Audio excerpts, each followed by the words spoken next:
Viral, momen Edi Prabowo terpidana kasus korupsi bisiki Tribrata anak Ferdi Sambo, beri pesan menyentuh.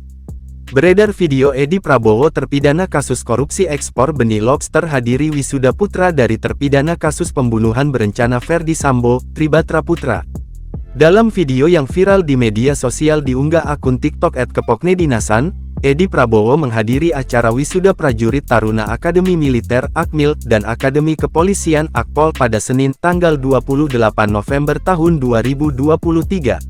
Wisuda prajurit Bayangkara Taruna ini digelar di lapangan Sapta Marga, Kompleks Akademi Militer (Akmil) Magelang, Jawa Tengah, Jateng.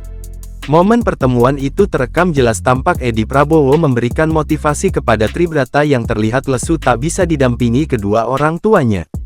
"Kamu bisa," ucap Edi saat menghampiri Tribrata yang dilanjutkan dengan foto bersama. Pada kesempatan itu, Edi mengenakan setelan jas dan kemeja biru muda berdasi.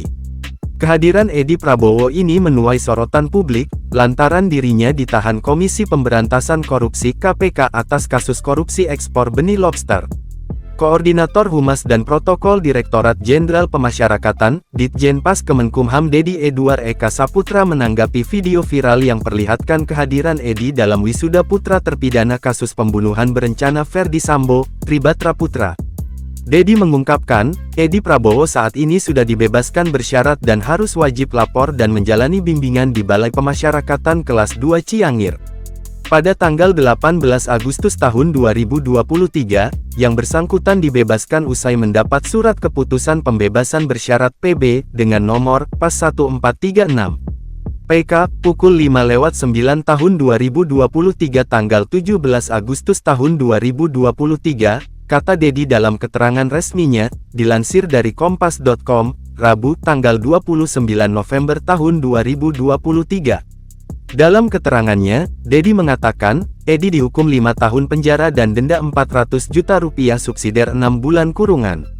Edi juga dihukum membayar uang pengganti 9.487.447.219 rupiah dan 77.000 dolar AS subsidiar 3 tahun penjara.